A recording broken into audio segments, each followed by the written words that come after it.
Actualmente Pepe ejerce la docencia en los colegios Pompiliano y Miraflores de las Madres Escolapias de Zaragoza y disfruta cada día del encuentro con sus alumnos y sus alumnos del encuentro con él. Consciente de la influencia de la televisión en la mentalidad del hombre actual, su compromiso le lleva a fundar la ATRA, actualmente denominada Asociación de Usuarios de los Medios de Aragón, ASUME Aragón, de la cual es presidente desde 1990, y a fortalecer los lazos de unión de las asociaciones homólogas existentes en otras comunidades autónomas.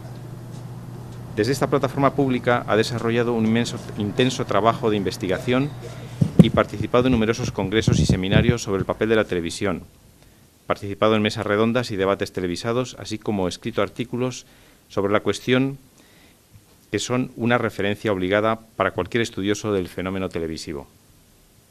Pepe ha expuesto con convicción sus ideas ante las Cortes de Aragón y el Consejo Asesor de Radiotelevisión Española en Aragón. Su labor divulgativa de que es posible influir en el funcionamiento de los medios desde la libertad individual la ha realizado con especial dedicación en el ámbito educativo, trabajando con un centenar de centros de enseñanza. Es autor de ¿Qué pasa con la tele?, algunas ideas para pensar la televisión, del año 2000, publicación coeditada por el Consejo Asesor de Radiotelevisión Española en Aragón y el Departamento de Educación y Ciencia del Gobierno de Aragón, y dirigida a padres y educadores, así como de numerosos artículos de divulgación, investigación y análisis sobre el fenómeno de los media. Pertenece al Consejo de Redacción de la revista Contraste Audiovisual, editada por la Federación de Asociaciones de Usuarios de la Comunicación ICEmedia. Actualmente continúa con su tarea docente y trabaja en el desarrollo de 3 proyectos: Mirar la tele, que es un taller de trabajo en la escuela, una publicación periódica llamada Escuela y Pantallas para la formación del profesorado, y La Golosina Virtual, un aula taller permanente sobre las pantallas dirigida a todos los ciudadanos.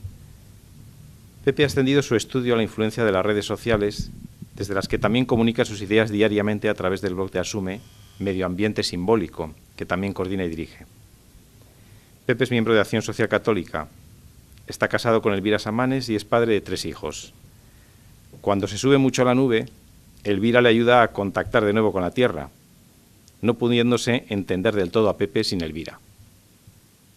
Pepe es para mí, por encima de todo lo demás, un gran amigo. Pues muchas gracias. Qué gracias, Eduardo. La verdad es que de todo lo que ha dicho, lo más cierto es el final. Mi condición de padre, mi condición de esposo y mi condición de marido son las notas que mejor me definen y son también las que me han llevado a preocuparme por las pantallas desde hace muchos años, ¿no? Y son las que desde la plataforma educativa, tanto familiar como escolar, son mi principal motivación, siguen siéndolo ahora, ¿no? Reflexionar sobre el mundo de las pantallas en mí nace precisamente de esa experiencia que yo he tenido como padre y como profesor. Agradezco a Acción Social Católica, como siempre, que nos preste a la asociación y a mí en su nombre de esta plataforma para poder, una vez más, pues reflexionar sobre el tema de las pantallas. Bueno, Soledad Digital es un título muy metafísico que supongo que el público asistente se estará preguntando, ¿y eso qué es? Soledad Digital sí, pero ¿eso qué es? Pues vamos a intentar en pocos minutos hacer una reflexión sobre cómo nos afecta hoy esta revolución que se nos ha venido encima. Yo empecé a trabajar con el tema de la imagen a raíz de la liberación de las televisiones privadas. De eso ha pasado ya un tiempo, casi ni nos acordamos. La televisión, hasta hace muy poco tiempo, era nuestra principal preocupación educativa por el impacto que tenía en las relaciones familiares y en las relaciones personales, como transmisora de valores y porque había penetrado profundamente en el hogar. Pero de entonces acá han ocurrido muchas cosas y muy rápido. Y entonces de eso vamos a hablar hoy, de un poco de eso, porque sería materia para muchas conferencias como esta, ¿no? 2 temas que van a tratar aquí, que voy a espigar y que a ver si da tiempo de que en el debate pues también ustedes participen y planteen alguna cuestión. Vamos con ello. Vamos a empezar viendo un vídeo, que es un vídeo de una película infantil que seguramente la mayor parte de ustedes han visto, Wall-E, ¿les suena? Una película infantil, pero que el trozo que he seleccionado para traer aquí, para comenzar nuestra reflexión, no es ninguna broma, ni es una película, ni es un trozo infantil. Es un trozo que tiene para mí, de hecho, en las 3 últimas conferencias que he dado, la he traído a colación.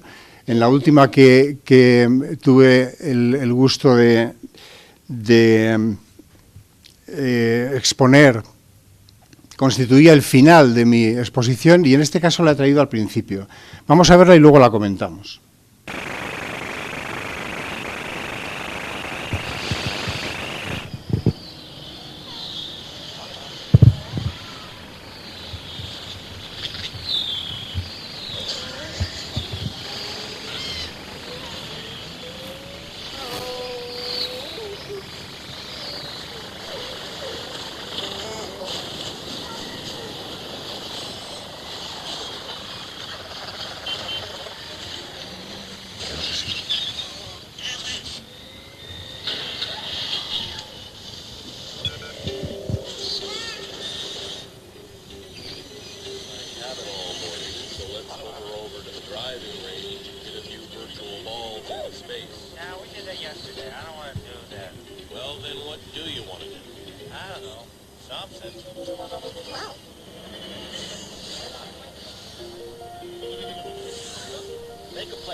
Bueno, a pesar de la falta de sonido, como lo que interesa es la imagen, ¿qué nos sugiere este pequeño corto de animación? Que es profundamente...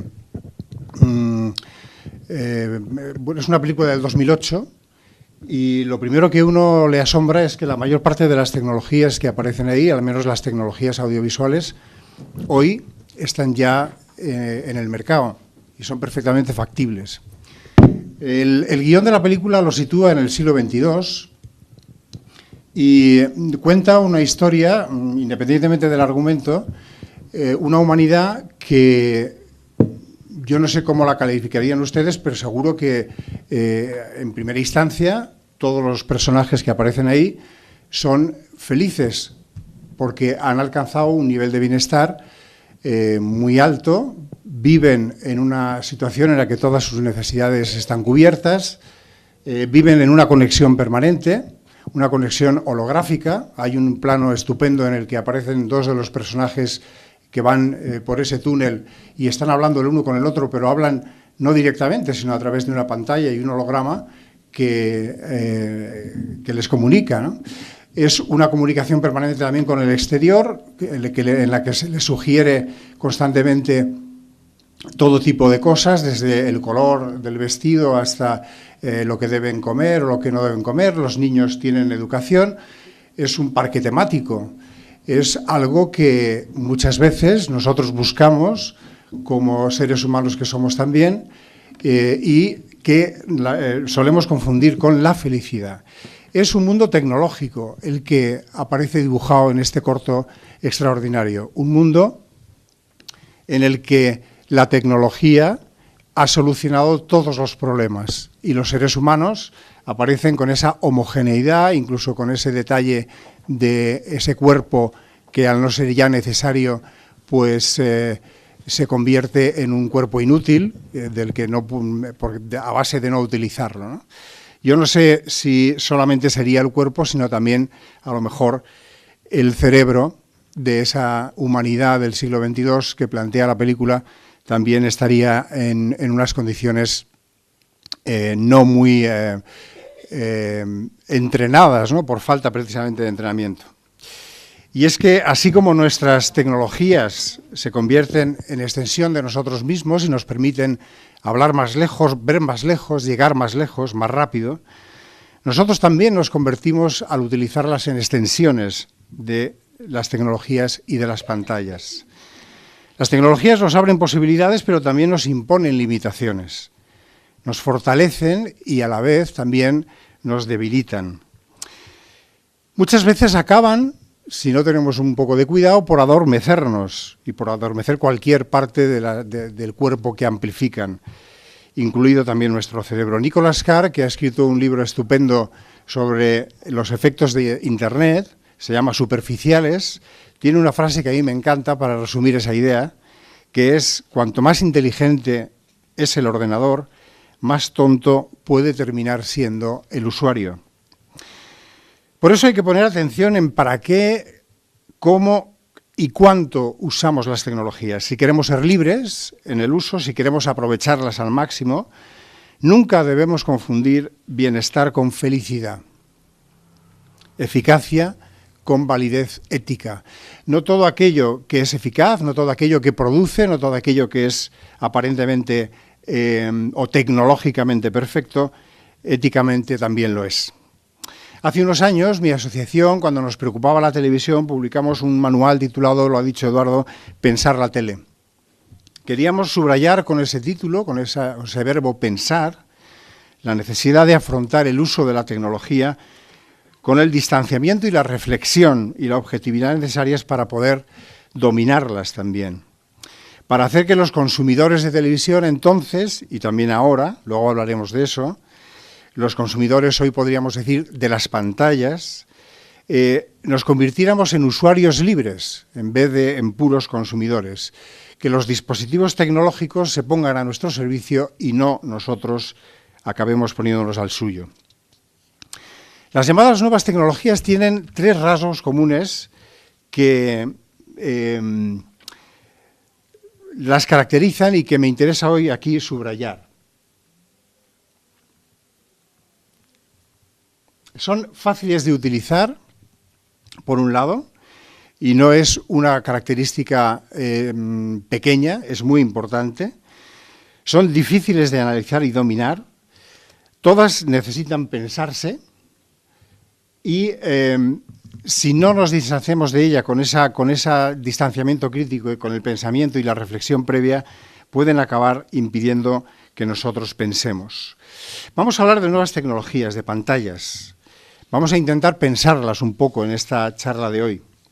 Pero antes vamos a aclarar también que nuestra asociación y yo, en su representación, no somos en absoluto tecnófobos. Lo digo porque, como voy a criticar bastante algunos aspectos de las tecnologías, enseguida tenemos una cierta tendencia a los seres humanos a un cierto maniqueísmo y entonces siempre parece que hemos adoptado una postura apocalíptica, ¿no?, demonizadora. Pues no, no somos enemigos en absoluto de la tecnología.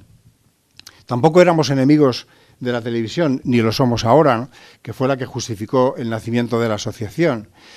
Podríamos estar un par de horas o 3 cantando los beneficios, las maravillas de la tecnología que nos proporciona todo tipo de cosas útiles y buenas. No las vamos a relacionar porque todos las tenemos en la cabeza, ¿no? Todos los que estamos aquí utilizamos las tecnologías de un modo u otro y conocemos muy bien sus beneficios. Tampoco nos situamos en una postura de resistencia conservadora ante cualquier cambio. Sabemos que toda introducción de una tecnología es problemática, genera cambios que hay que asumir. Siempre el cambio provoca dificultades, ¿no?, provoca suspicacias.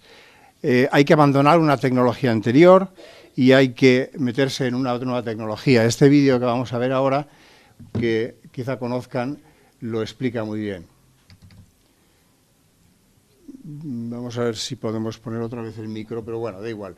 Como tiene subtítulos, lo entenderemos perfectamente. No, da igual, no te preocupes. No hace falta.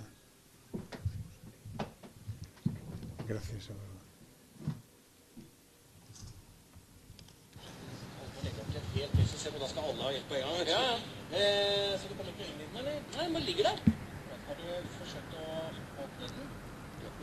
Hvis det hadde vært så enkelt, så hadde jeg jo ikke tilkalt helpdesk, hadde jeg vel? Nei, det er sant. Nei. Du har gått på en sånn? Nei, det skal være fort. Ja. Du bare gjør sånn. Ja, da er vi i gang. Ja, så langt kom jeg også. Ok. Men så stoppet det opp, og så var jeg redd for at noe av teksten skulle forsvinne, så jeg turte ikke å gå videre. Åja, ok. Nei, men du skjønner at inni her, så ligger det kanskje flere 100 sider med laget tekst. Så for å komme videre, så tar du tak i et ark på den måten her, og så sånn, blar du over på neste side sånn, da fortsetter teksten der. Jeg blar, altså. Du blar, ja. Men når jeg skal tilbake, da? Ja, da bare blar du tilbake igjen. Ta tak der. Der. Så er du tilbake til den teksten du hadde seg. Ok, så den slutter der, og så fortsetter den der, ja.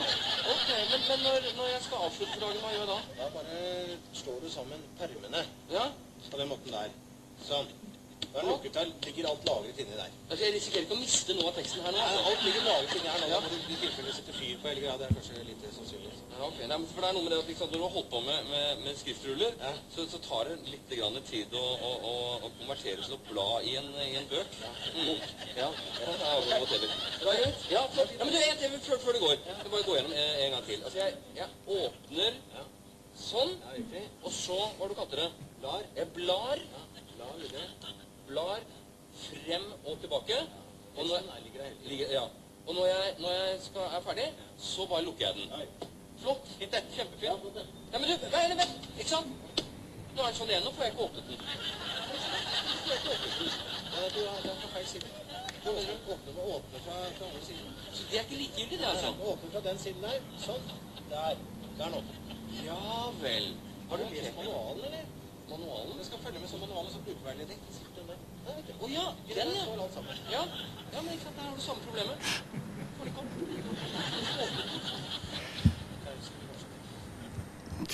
Bien, todos los que aquí hay algunos nativos digitales que ya han nacido con la informática y esto quizá ni siquiera lo entiendan, pero todos los que hemos vivido, como yo, estos últimos 25 años y hemos tenido que enfrentarnos a los primeros ordenadores, pues es una parodia excelente de la dificultad, ¿no?, que nos ofrece la tecnología y de esa suspicacia que despierta. Bien, nosotros no estamos en esa línea, ¿no? Bienvenida sea la tecnología. Es más, yo creo que ni siquiera somos en absoluto apocalípticos, es decir, no creo que la época que nos ha tocado vivir sea peor que otras, es decir, esta época tiene una serie de retos en los que la tecnología juega un papel fundamental, pero no va a ser una época, desde luego, ni más complicada, ni más difícil que las demás, es la que nos ha tocado y, bueno, vamos a ver si sabemos sacarle partido, ¿no? En la asociación y desde mi perspectiva nos hemos dedicado siempre a estudiar cómo usar correctamente la tecnología y también a reflexionar sobre qué es utilizarla mal y las consecuencias que acarrea también eso en los usuarios. Sin embargo, y es el primer mensaje que quiero dejar, también sabemos, y esto no lo sabe todo el mundo porque pasa muy desapercibido, que la tecnología, independientemente de su uso, no es una materia inerte que dependa solo de lo que hagamos con ella. Solo el hecho de utilizarla influye en nuestras vidas, provoca pequeños y grandes cambios que no dependen solo del buen o mal uso que le demos, sino de sus propias características. Hace ya muchos años un teórico,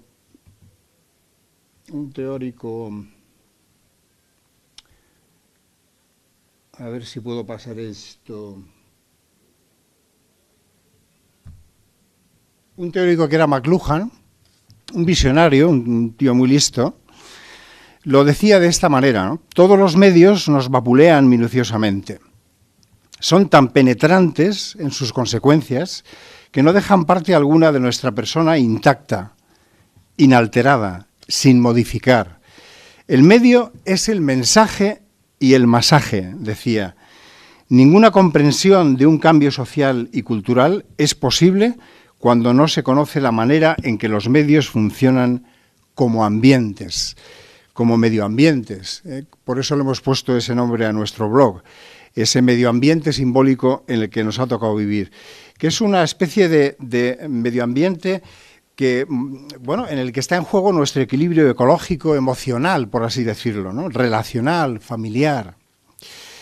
Pongamos un ejemplo sencillo. Hace pocos días, y lo he publicado hoy precisamente en el blog, y por eso lo he aprovechado para esta conferencia, leí en el blog Familia Actual de Pilar Gembe y Carlos Goñi una pequeña narración que me parece muy ajustada para poder entender, para ilustrar esta idea, ¿no? Esto no me va a funcionar. Vamos a ver si lo hago así, así. En el blog nos cuenta cómo en Los viajes de Gulliver, el libro de Jonathan Swift, describe cómo los liliputienses descubren en el bolsillo del gigante una gran cadena de plata con una maquinaria maravillosa en su extremo, una esfera plana, mitad de plata, mitad de otro metal transparente, con ciertos signos. ¿Qué es lo que han descubierto? El reloj, el tiempo. Perdón, porque esto lo tengo desordenado. Tenía unos signos extraños dibujados en torno a un círculo. Suponemos, dicen los liliputienses, esto es literal, de la novela de Jonathan Swift, que se trata bien de un animal desconocido, bien del dios a quien adora. Nos sentimos más inclinados a esta segunda interpretación, pues nos aseguró que rara vez hace nada sin consultarlo. Lo llamó su oráculo y dijo que él le marca el tiempo para cada acto de su vida. Los liliputienses no conocían esta tecnología, no habían accedido a una tecnología maravillosa que nos ha permitido progresar, que es el poder controlar, el poder medir el tiempo. Se puede vivir sin esa tecnología. Todos hemos tenido la experiencia, ¿no?, de vivir sin esa tecnología y es muy placentero.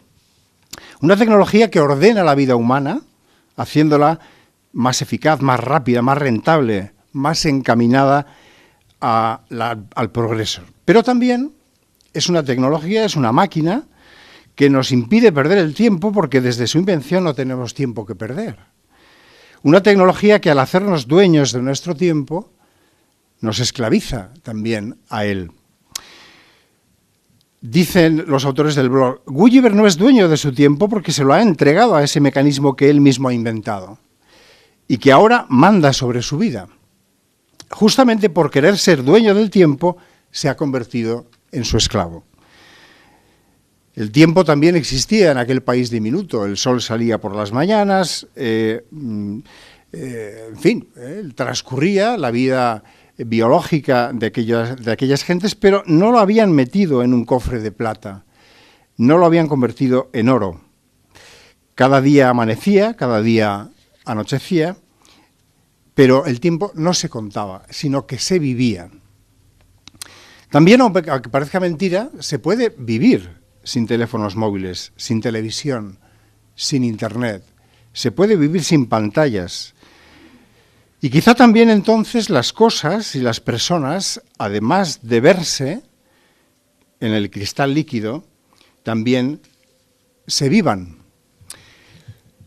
Del mismo modo que la tecnología del reloj domina el tiempo, pero esclaviza al hombre que no sabe dominarlo, desde hace un siglo el cine, la televisión, el ordenador, la red, las pantallas, las imágenes, han inundado nuestro mundo de espectáculo, de información, de conexiones, de comunicación, de posibilidades, pero también de ruido, de confusión, de superficialidad, de basura, de individualismo, de banalidad, de aislamiento, de soledad, de esa soledad digital de la que hoy intentamos hablar aquí.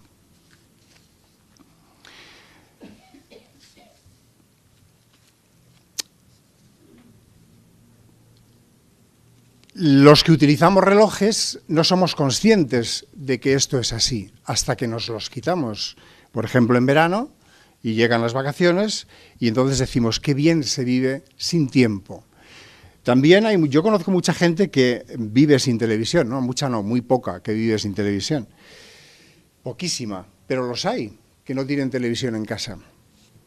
Y no por eso son menos felices que nosotros. Es más, yo diría que en algunos casos son bastante más felices. Sin embargo, vivimos todos atados a la televisión como una tecnología de la que ya no podemos prescindir. Bien, vivimos en ese mundo digital y vamos a hablar un poco, muy poco, de las nuevas tecnologías. Las nuevas tecnologías son ambivalentes, tienen cosas buenas y cosas no tan buenas. Vamos a repasarlas muy rápido y así nos hacemos una idea. Por un lado, las nuevas tecnologías nos acercan lo lejano, todos tenemos esa experiencia, desde la propia televisión hasta el móvil o Skype. Yo tengo una hija ahora en Polonia y puedo hablar con ella a través del ordenador. Y realmente la experiencia que tengo es que ahora hablo más con ella que cuando estaba en casa. Porque otra característica propia de las nuevas tecnologías es que lamentablemente también tienden a alejarnos de lo próximo, porque nos aíslan y tienen esa característica, ¿no? Nos proporcionan más tiempo, eso es verdad, ¿no? Porque a través de las nuevas tecnologías aprovechamos muchísimo mejor lo que nos rodea, vamos más rápido, ¿no? Yo no comprendo cómo podía trabajar yo antes sin el ordenador, ¿no? La cantidad de tiempo que me ahorra. Pero también tiene esa otra cara, ¿no? Nos hacen perder muchísimo tiempo, ¿no? ¿Cómo es posible que sean las dos cosas? Porque nos absorben y nos lo roban, ¿no? Qué fácil es ponerse a navegar y de repente decir, uy, la 1 de la mañana, pero ¿qué hago yo aquí, no? Todos hemos tenido también alguna vez esa experiencia.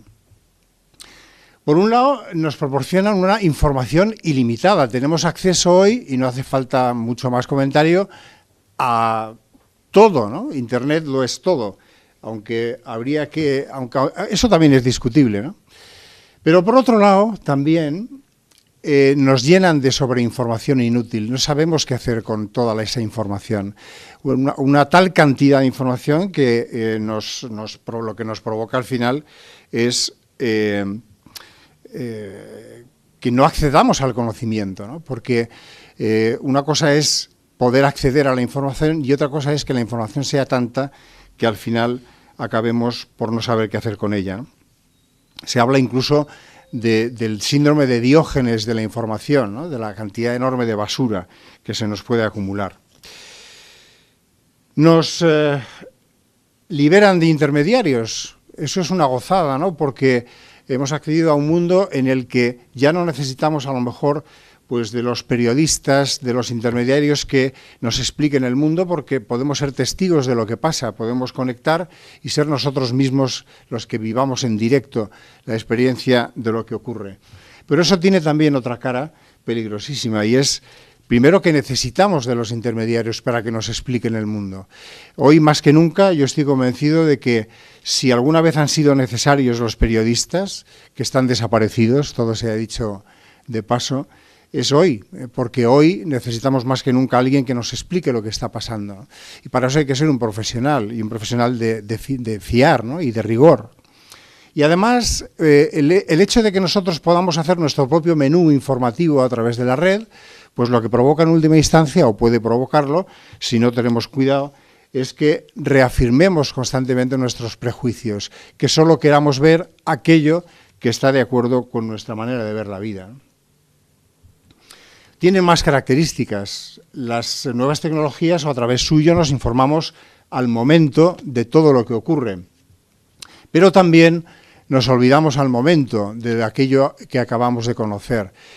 Arcadia Espada dice que las noticias tienen vida de mosca, ¿no? Que es una expresión preciosa y muy certera, ¿no?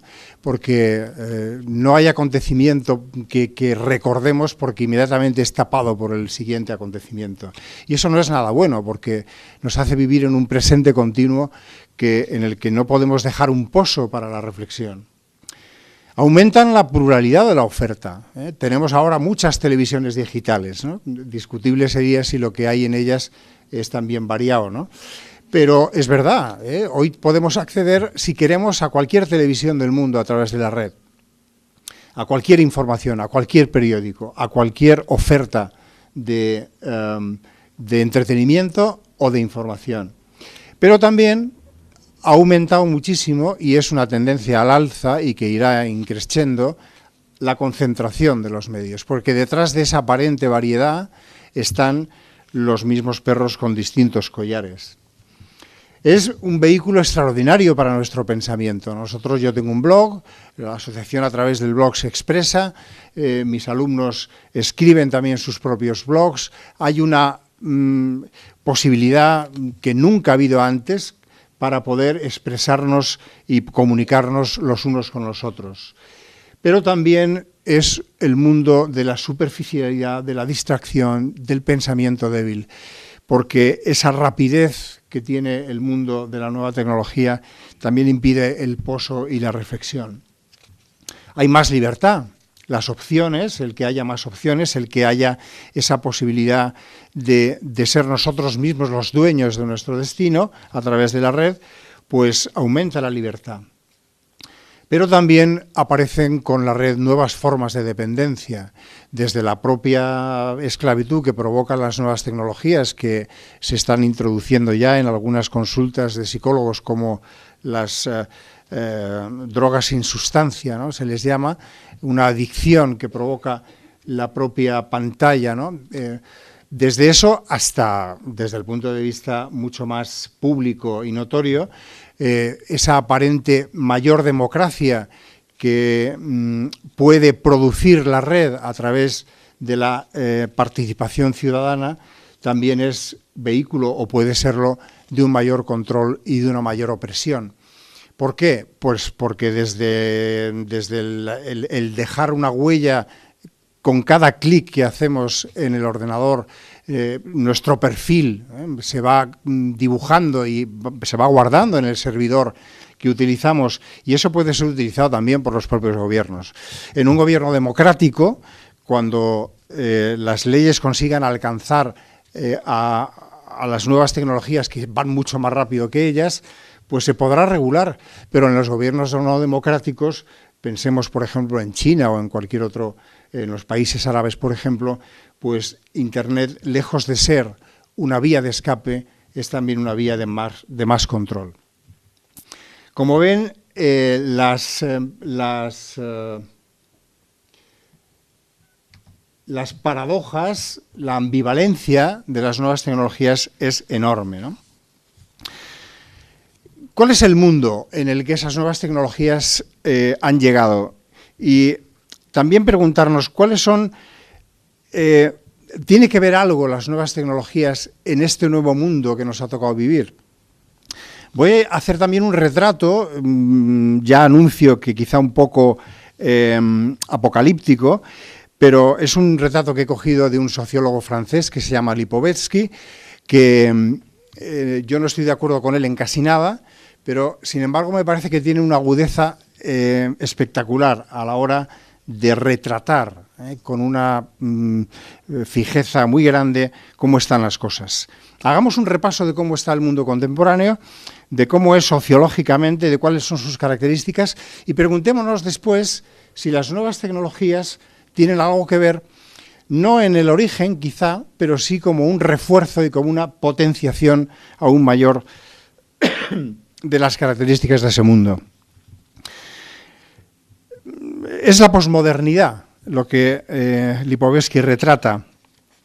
Y la posmodernidad se caracteriza por esas dos rasgos fundamentales. Uno es el individualismo y otro el consumismo. Son sus dos patas sobre las que se sostiene con más fuerza. Yo estoy convencido de que las nuevas tecnologías no han provocado ni la posmodernidad, ni el individualismo, ni el consumismo, ni muchas de las cosas que voy a decir aquí, pero creo también que hoy por hoy son un vehículo lleno de oportunidades que todavía hoy no se han visto, de expectativas que no se han visto conseguidas, ¿no? Creo que las nuevas tecnologías sirven, ya lo adelanto, como refuerzo de estas dos patas tan negativas desde mi punto de vista y que constituyen el mundo en el que vivimos. Dice Lipovetsky que mientras que para la gente de la modernidad, es decir, de la edad moderna, y yo creo que yo me sitúo en esa perspectiva, la historia tiene un sentido, un origen, un pasado, un presente y un futuro, es decir, el hombre moderno explicaba o intentaba explicarse el mundo y trataba de conducirse por él según esa explicación. Para la posmodernidad solo hay presente, dispersión y casualidad. La gran historia del hombre se resuelve en múltiples historias individuales. Es la sociedad líquida de otro sociólogo que también ha acertado muy bien con el término, Bauman. Es una sociedad en la que prima la incertidumbre por la velocidad de los cambios, en la que los vínculos se debilitan, se hacen provisionales, las identidades cambian constantemente de forma. Estamos en la era del fragmento, del zapping. El comportamiento moral también está determinado de alguna manera por ese zapping, ¿no? Cambiamos de criterio moral a la misma velocidad con la que cambiamos de canal o hacemos clic en una página web. Bajo la apariencia de una conexión permanente y una comunicación total, muchos acaban siendo esclavos de la conexión a un ámbito de soledad y aislamiento deshumanizador. Otro rasgo típico de nuestra época, la impaciencia, la poca resistencia a la frustración, lo que llaman los psicólogos ahora la resiliencia. Los hombres de hoy queremos todo ya, inmediatamente, y la menor demora nos pone muy nerviosos. Yo solo lo percibo todos los días en las aulas, es uno de los rasgos típicos de nuestros alumnos, ¿no? Que están acostumbrados a ese clic que les hace aparecer inmediatamente aquello que buscan, y que ya ocurría con la televisión, antes, mucho antes de los videojuegos y del ordenador. La televisión era ese aparato que nos daba una gran satisfacción a cambio de muy poco y muy rápido. La hiperactividad nos encanta y a la vez es un motivo de irritación y de descontento. Corremos detrás de las ofertas del marketing y la publicidad en una especie de frenesí comprador, que está relacionado también con los valores hedonistas que caracterizan a esta sociedad, a la cultura del bienestar. Pero también, paradójicamente, están relacionados con el aumento del malestar, con la soledad de los individuos, con los múltiples fracasos que se viven en la vida cotidiana. El hiperconsumo crece como una especie de sucedáneo de la vida a la que se aspira, a la manera de un paliativo de los deseos defraudados de cada cual. Todos los que se dedican a la publicidad saben muy bien que cuanto más se multiplican los desengaños y las frustraciones, más se dispara el consumismo como consuelo. Más de la tercera parte de los europeos, dice Lipovetsky, conocen la soledad de vez en cuando o a menudo. En su base están la individualización de los estilos de vida, la disgregación de los vínculos colectivos, la debilitación de la familia, la disolución de la profundidad religiosa. Dice literalmente, actualmente viven solos en Francia 6 millones de franceses. En París, 1 de cada 2 domicilios está ocupado por una persona sola. Los ancianos están cada vez más aislados y durante más tiempo. El elevado índice de suicidios de los que hay un acuerdo tácito de esconderlos debajo de la alfombra, son 160.000 anuales en Francia. La pasión por los animales domésticos, que no deja de crecer y que manifiesta también una forma de protegerse de las decepciones que surgen de la relación con los demás. Esto de los animales domésticos, yo lo he pensado muchas veces, ¿no? Los animales, todo el que hemos tenido algún animal en casa, o los que lo tenemos, sabemos que no decepcionan nunca, ¿no? Es lo mejor que tienen. No se espera de ellos lo que no pueden dar y tampoco se les pide. Se les quiere porque siempre son así, porque nunca cambian, nunca nos engañan. El animal de compañía es un seguro contra las esperanzas defraudadas y al mismo tiempo una compensación por los desengaños que vive el individuo en la actualidad. El periodo hipermoderno es inseparable de un aumento impresionante de las depresiones y el malestar general. El porcentaje de casos depresivos se multiplicó por 7 entre 1970 y 1996. Pero al mismo tiempo, alrededor de 9 de cada 10 europeos, y si hiciéramos una encuesta en España, seguro que saldría también el mismo resultado, dicen sentirse felices o muy felices. Y es que a los individuos nos cuesta reconocer que estamos decepcionados o que tenemos una insatisfacción. Porque en el fondo hoy, decir eso públicamente es demostrar una especie de fracaso personal. Hoy todo el mundo tiene que aparentar estar muy contento. La tremenda expansión del mundo mediático ha transformado también profundamente el lenguaje político y ha propiciado la desaparición de las ideologías con un lenguaje repetitivo, conocido de antemano, políticamente correcto, que nos aburre profundamente. La política espectáculo de las pantallas ha trivializado y ha adormecido la escena política y nos ha adormecido también a los ciudadanos, llevándonos a una especie de cómoda pasividad, ¿no?, que es lo que caracteriza hoy la ciudadanía. La televisión, esa tecnología de la que ya no se habla, pero que no ha muerto en absoluto, que está muy viva, que sigue siendo cada vez más viva, que capta nuestra atención casi 4 horas diarias, hoy aquí en España, de media, con esa práctica del zapping que expresa una especie de vago aburrimiento, una especie de mini decepción del espectador. La tele es un objeto que nos decepciona habitualmente, pero que no dejamos de mirar.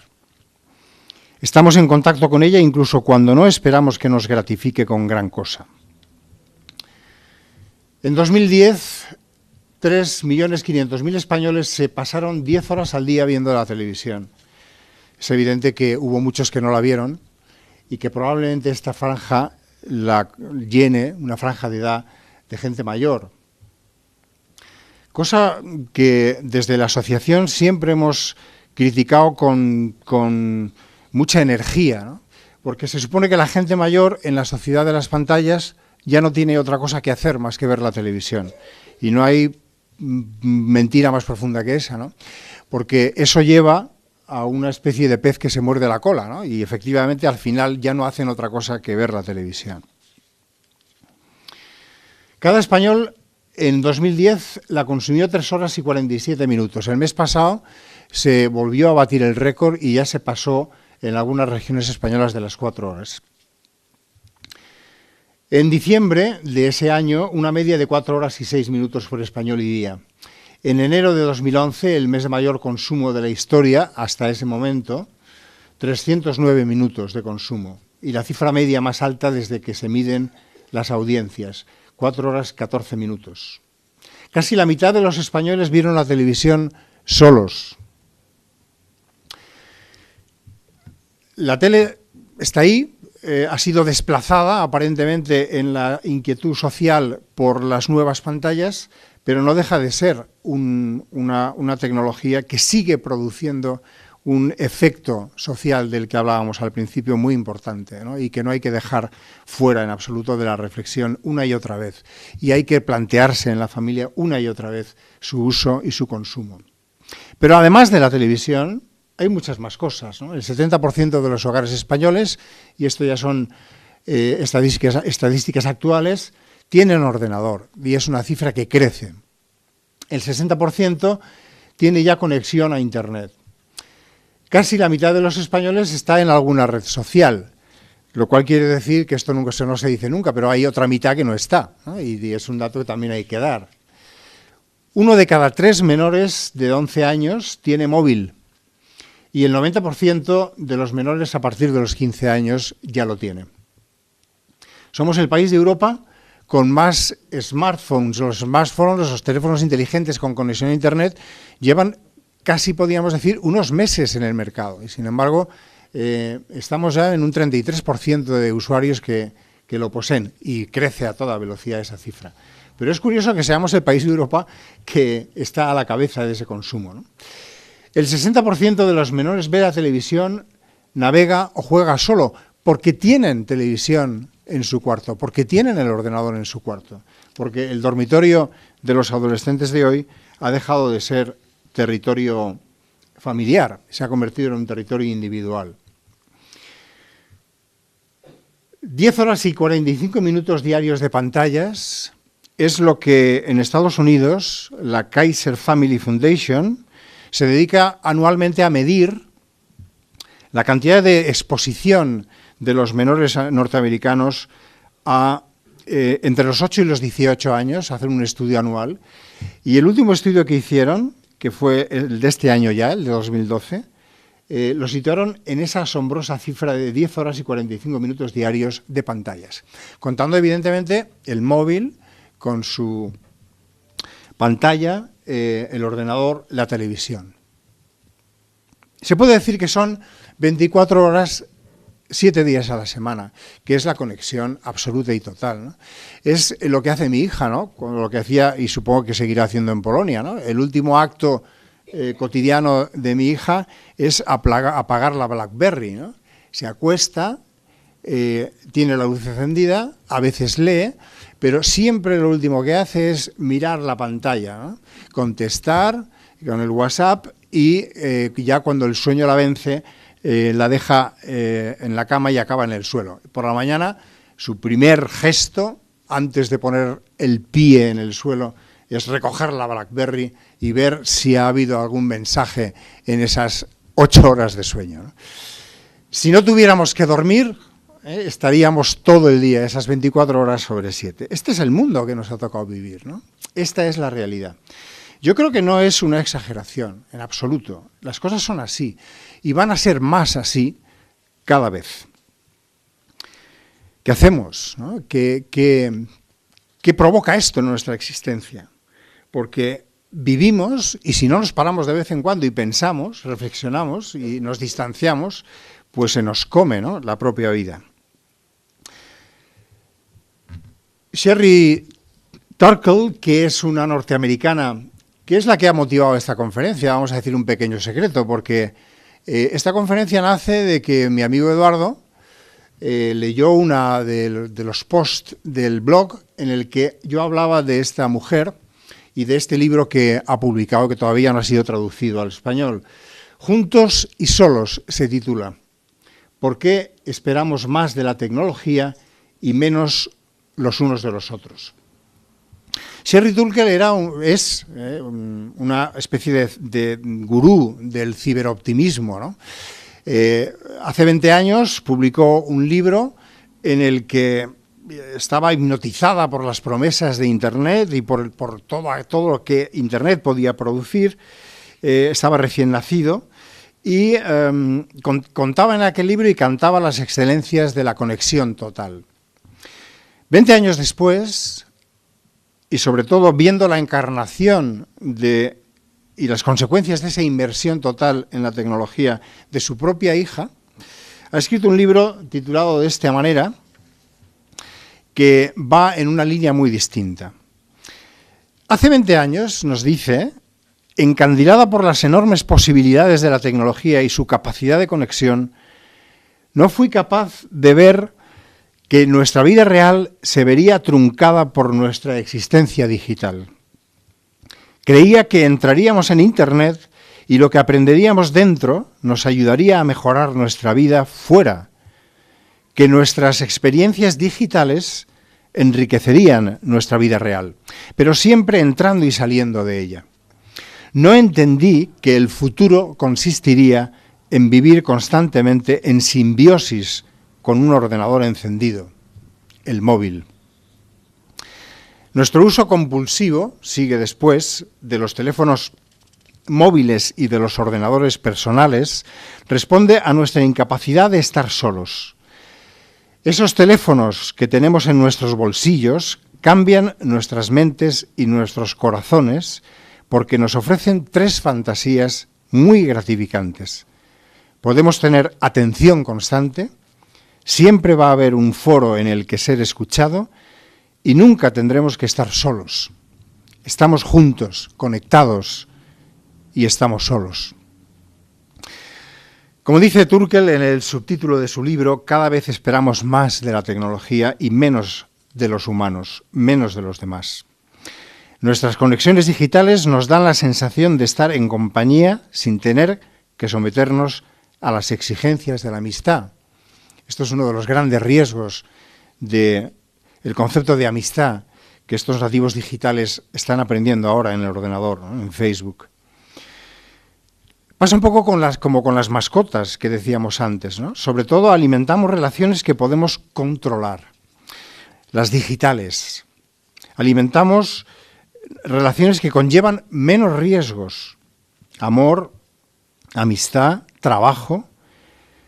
Un amor, una amistad, un trabajo que se puede controlar desde la punta del dedo, sin las complicaciones de una relación cara a cara. Nos sentimos solos, pero nos asusta la intimidad real y física, la intimidad con nosotros mismos y con los demás. Estamos conectados constantemente y estamos cada vez, sin embargo, más solos, sin saber, paradójicamente, estar verdaderamente solos en el silencio. Hoy, a mi juicio, lo he dicho alguna vez también en mi colegio, en el claustro, la verdadera crisis de hoy es una crisis de interioridad. Ante la distracción y el estímulo permanente en el que estamos todo el día, con las pantallas, siempre encendidas, siempre disponibles, esos 24 horas, 7 días a la semana. Benedicto XVI, con motivo de la Jornada Mundial de las Comunicaciones, ha publicado en los 2 últimos años 2 documentos muy breves, pero muy interesantes, que no tienen desperdicio y que voy a glosar aquí rápidamente. El documento publicado en el año 2011 se titula Verdad, Anuncio y Autenticidad de Vida en la Era Digital. En él, tras equiparar la magnitud de la transformación social que ha producido el cambio radical de las comunicaciones, lo equipara con las que produjo la revolución industrial, nada más y nada menos, Benedicto XVI afirma que las nuevas tecnologías no modifican solo el modo de comunicar, sino la comunicación en sí misma.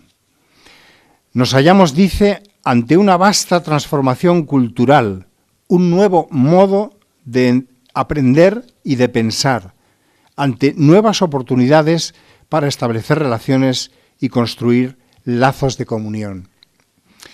Las nuevas tecnologías son asombrosas, de enorme potencialidad, pero, dice el Papa, exigen con creciente urgencia una seria reflexión sobre la complejidad de sus aplicaciones.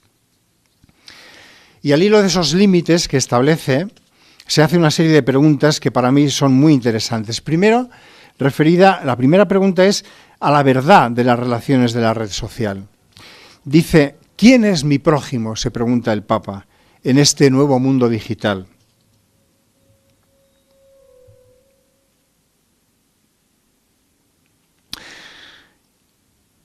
¿Existe riesgo de estar menos presentes con quien encontramos en nuestra vida cotidiana ordinaria? ¿Tenemos el peligro de caer en la dispersión, dado que nuestra atención está fragmentada y absorta en un mundo diferente al que vivimos?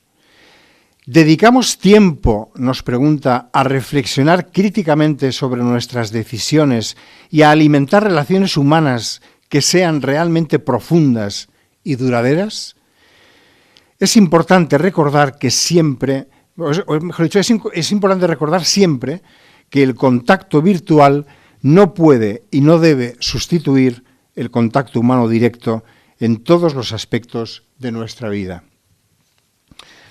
Y la segunda pregunta que se hace en cuanto a la profundidad de los contenidos nos dice, hemos de tomar conciencia, sobre todo, de que el valor de la verdad que deseamos compartir no se basa en la popularidad o en la cantidad de atención que provoca.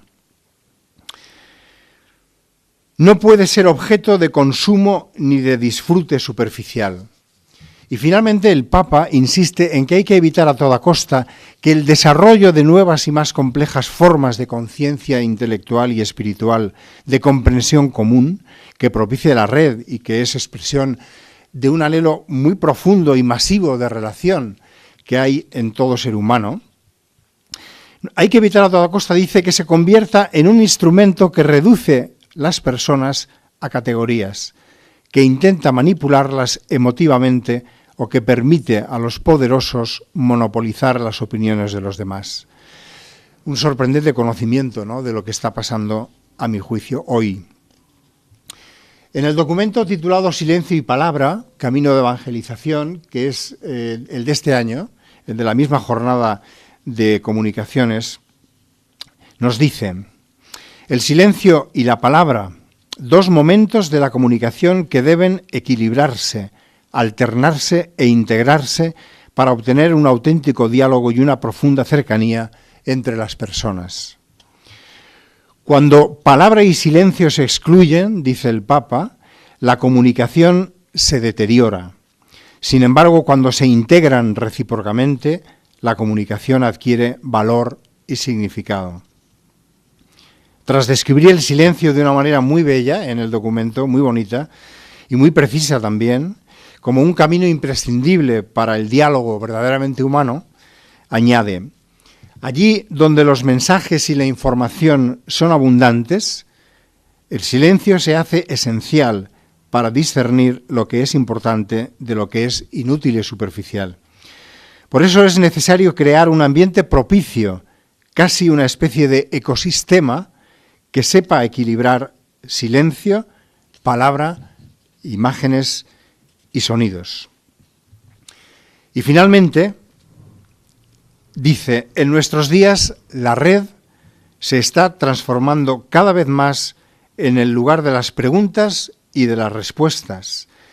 Más aún, a menudo el hombre contemporáneo es bombardeado por respuestas a interrogantes que nunca se ha planteado y a necesidades que nunca ha sentido.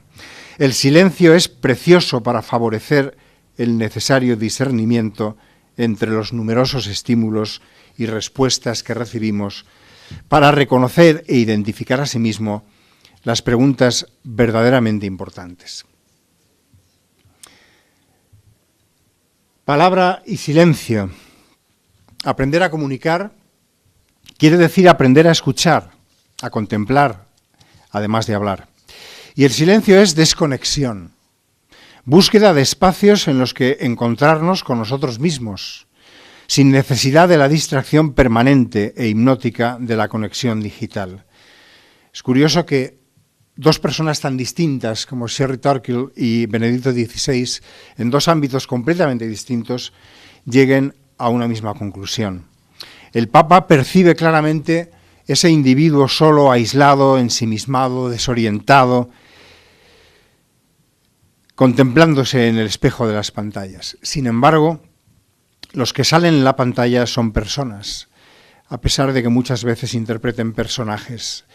Los que miramos las pantallas somos también personas, aunque a menudo claudiquemos y nos disolvamos en la dispersión de lo que miramos.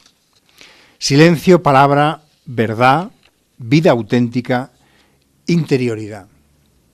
Una vez más, la mejor receta: oración, contemplación, caridad, compromiso con el otro. Es el Evangelio, de nuevo, ¿no?, que todo lo transforma, que todo lo humaniza, que hace todo verdaderamente nuevo, incluso hasta las nuevas tecnologías. Una sociedad sin medios es una sociedad, seguro, menos libre. Transmite peor el conocimiento y, por tanto, es menos humana. Pero los medios humanizan y enriquecen cuando acercan a los hombres a la verdad. Si comunican el error, la mentira o el desprecio, a los otros no comunican, sino que incomunican, deshumanizan. Los medios serán buenos en la medida en que susciten y fomenten el encuentro personal. Si lo limitan, lo dificultan o llegan a anularlo, se nos debe encender la alarma. Algo no marcha bien. Poner límites a la tecnología, crear espacios libres de tecnología, libres de conexión. La cocina, donde comemos, el dormitorio, donde dormimos. Tiempos libres, tiempos en los que hacer de nuevo, recuperar de nuevo esa familia que se está perdiendo cada vez más en individualidades repartidas por la casa. Hay una idea muy buena, por ejemplo, muy sencilla y muy difícil de llevar a la práctica, ¿no?, como es el aparcamiento de móviles. Uno entra en casa, igual que deja el abrigo, también deja, saca el móvil y lo deja en un lugar que pone papá móvil, mamá, y dejas ahí los móviles hasta que te vas. Y de nuevo la casa volverá a ser un sitio, podría volver a ser un sitio distinto, ¿no? Pero qué difícil es eso, qué difícil es ya dar marcha atrás, recuperar. Es importante, muy importante, enseñárselo a nuestros hijos y enseñarles a vivir en el mundo que les ha tocado vivir. Respetar los momentos de intimidad con la gente apagando el teléfono, una cosa tan sencilla como esa, ¿no? ¿Cuántas imágenes vemos por la calle de grupos humanos en los que el móvil está formando parte de ese grupo como un elemento aislante, ¿no? Creo que hay que hacer una fuerte campaña contra la soledad digital, contra el aislamiento digital y a favor de la soledad de verdad, a favor del silencio, de la desconexión. Vamos a acabar con un último vídeo, a ver si lo sé poner.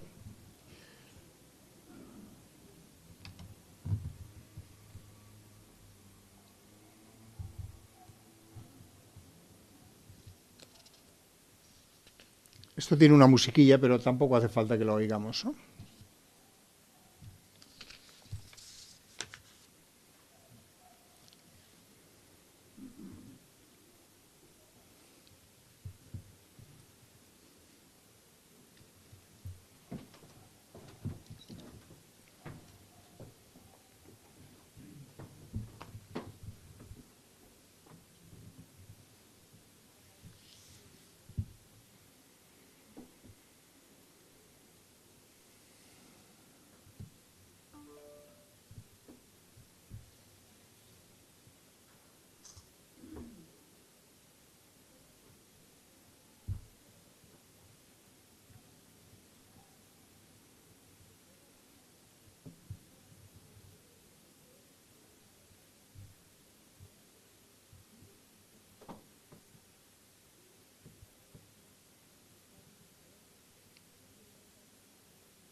Desconéctate para poder conectarte, dice el mensaje del vídeo. No hay tecnología que supla la riqueza de la presencia del otro. Nada puede sustituir al encuentro personal. No hay tecnología que pueda sustituir a la familia como primera y fundamental unidad educadora. No hay tecnología que supere el tesoro del propio ser humano que tenemos al lado. No hay tecnología, voy a hacer una referencia a mi propia profesión, no hay tecnología que pueda sustituir al profesor, no hay pizarra digital que pueda sustituirlo. En una cultura del verlo todo no podemos olvidar que necesitamos sobre todo la mirada del otro para vernos a nosotros mismos. El ojo que ves no es, decía Machado, ojo porque tú lo veas, es ojo porque te ve. Y a las pantallas las podemos mirar, pero ellas no pueden vernos, no pueden devolvernos la mirada. Muchas gracias.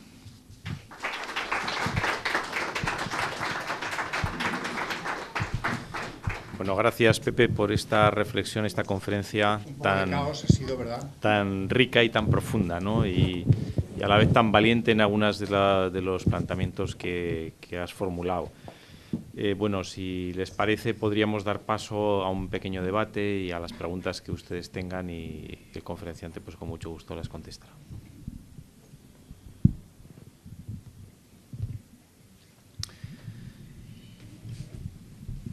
¿Alguna experiencia personal con las pantallas? ¿Alguna? ¿Ha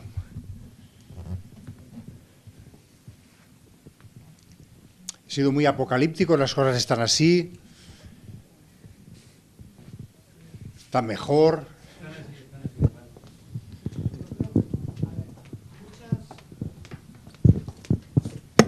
Muchos datos de los que dabas, de las cantidades de horas que tenían las teles encendidas las personas mayores, y yo he podido constatar que hay personas que viven solas y que cuando llegan a casa encienden la televisión, aunque no la ven.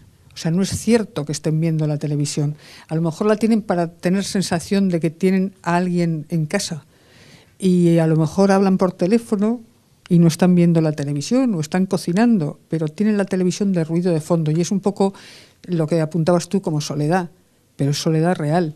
Entonces, para tener la sensación, igual que antes teníamos la radio, pues yo eso lo he comprobado en personas mayores, y que estaban encantadas de que fueras a verlas y seguían, la tele seguía ahí encendida y te hacían caso a ti y preferían la persona, pero lo hacían como sustitutivo, para no darse cuenta que estaban tan solas. Entonces, las estadísticas, no creo, asusta un poco que reflejen la realidad de verdad. O sea, quiero creer que es mucho el tener el aparato encendido, igual que hay gente que deja el grifo abierto. Las estadísticas son lo que son. Yo estuve ingresado con una operación en la Casa Grande y consumía 12 horas de televisión, porque mi compañero de cama era un absoluto fan y entonces estaba encendida todo el día, ¿no? Son lo que son, pero no hay que, o sea, detrás de esas estadísticas hay una verdad, y es que el consumo es altísimo, es altísimo. El decir hay 3 millones de personas que ven 10 horas la televisión es una cifra, y es, como siempre, no es más que una llamarada, ¿no? Pero yo creo que es indiscutible, no solo la tele, sino el consumo va creciendo. No ha dejado nunca de crecer el consumo de la televisión. La media de consumo en España no ha parado nunca, ni siquiera con la irrupción de las nuevas tecnologías. Ha habido una migración de consumidores en una franja de edad que consumen televisión en otras plataformas, pero incluso descontando esos nuevos usuarios que consumen televisión en la red, la televisión sigue aumentando el consumo. Si a eso sumamos el consumo del móvil, de Internet y de otras plataformas, la conexión... O sea, esa cifra norteamericana yo creo que es hacia la que nos encaminamos. Esa tendencia que ponía de manifiesto esa peliculita que hemos visto, ese posible mundo futuro, tampoco es una ficción tan lejana. No creo que haga falta esperar al siglo XXII. Lo vamos a vivir, quizá no de esa manera, pero lo vamos a vivir, porque está muy próximo.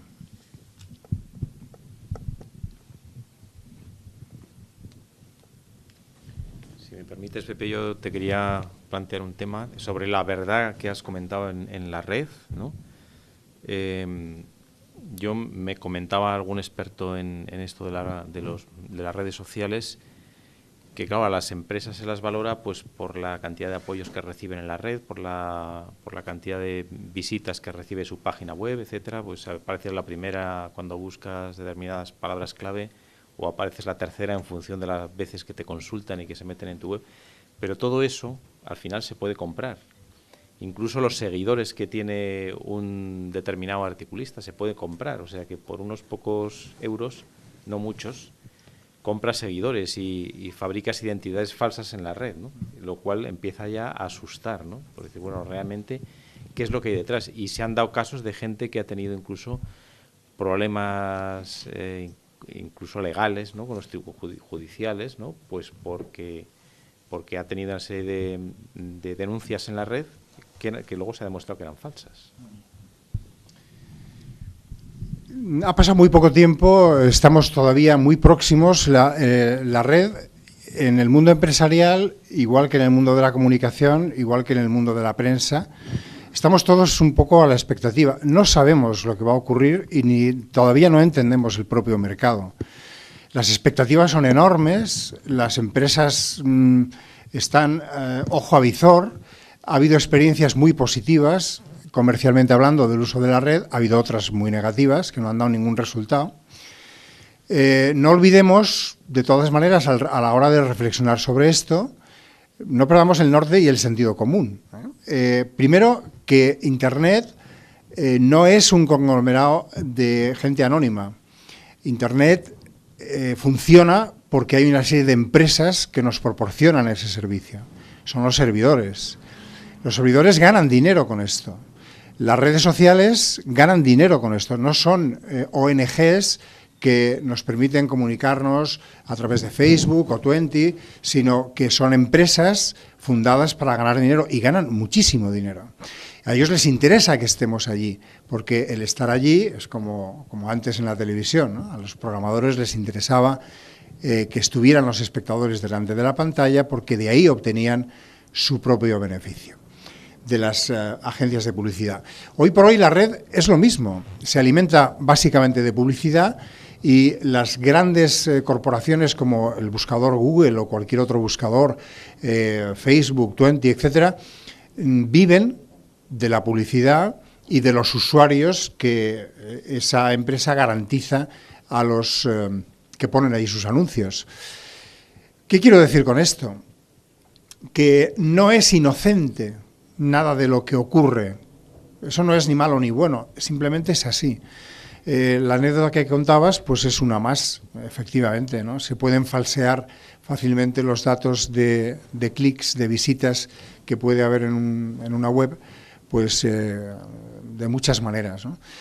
Es un mundo que todavía no podemos ni evaluar ni juzgar y que estamos todavía viviéndolo sobre la marcha, ¿no? Yo no me atrevo a emitir qué va a ocurrir, qué va a suceder, pero desde luego la verdad, que es lo que me preguntabas, la verdad en Internet, encontrar la verdad en Internet es una de las tareas complicadas, ¿no? Porque todo el mundo sabe, ¿no? O deberíamos todo el mundo saber que lo que allí está escrito, pues, o lo que allí aparece, no es la verdad, ¿no? Sino son muchas verdades, ¿no?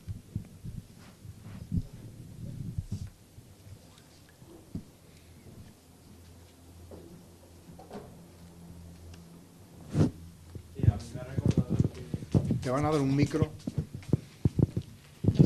Gracias. Que a mí me ha recordado lo que has dicho de lo de que estamos pegados a las tecnologías. Me ha recordado al mito de la caverna de Sócrates, y en el fragmento ese de la película de Wall-E, cuando esa mujer se desconectaba, me estaba recordando al prisionero que en un momento sale de la ignorancia y se da cuenta de que las sombras que ve proyectadas no son reales. Pero que en ese sentido aquí pasaría lo mismo con las nuevas tecnologías, que si una persona se libera de las cadenas de las pantallas, pues que a lo mejor si tiene una tarea y un compromiso social y ético, intentará al resto de las personas pues infundirle su idea, pero los demás quieren seguir en su bienestar, pegados a las pantallas. Esto es un alumno mío y lo demás son cuentos, ¿eh? Qué buen profesor has tenido hoy, qué barbaridad. No he sido yo, ¿eh? Es él solo. Efectivamente, en la película es una historia preciosa porque aparecen, es un corto muy corto y entonces no nos damos cuenta, pero aparecen dos personajes, uno femenino y otro masculino, que habían vivido hasta ese momento con esa conexión permanente y no habían visto el mundo real nunca, ¿no? Gracias al encontronazo con Wall-E, los dos caen de su sillón y descubren el mundo en el que viven, acaban conociéndose, se enamoran, y hay una historia de amor muy bonita, ¿no? De verdad, es un corto que merece la pena verse despacio por la cantidad de referencias que hay en ese sentido. Y tienes mucha razón. El mito de la caverna a mí siempre me ha parecido, ¿no?, un reflejo estupendo, ¿no? Como a Platón se le pudo ocurrir ya algo que nosotros estamos viviendo de alguna manera con las pantallas hoy, ¿no? Efectivamente es así.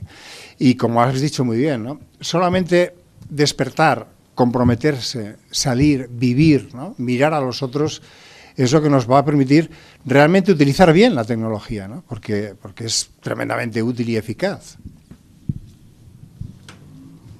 Bien, tenemos tiempo para una última pregunta, si alguien se anima.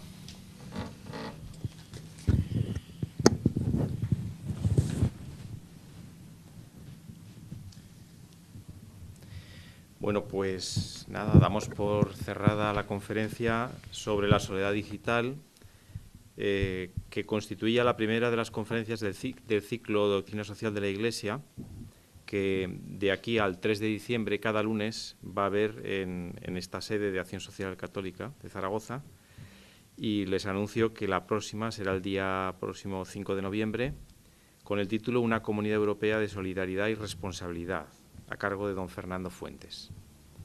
Bueno, pues buenas noches y muchas gracias. Gracias.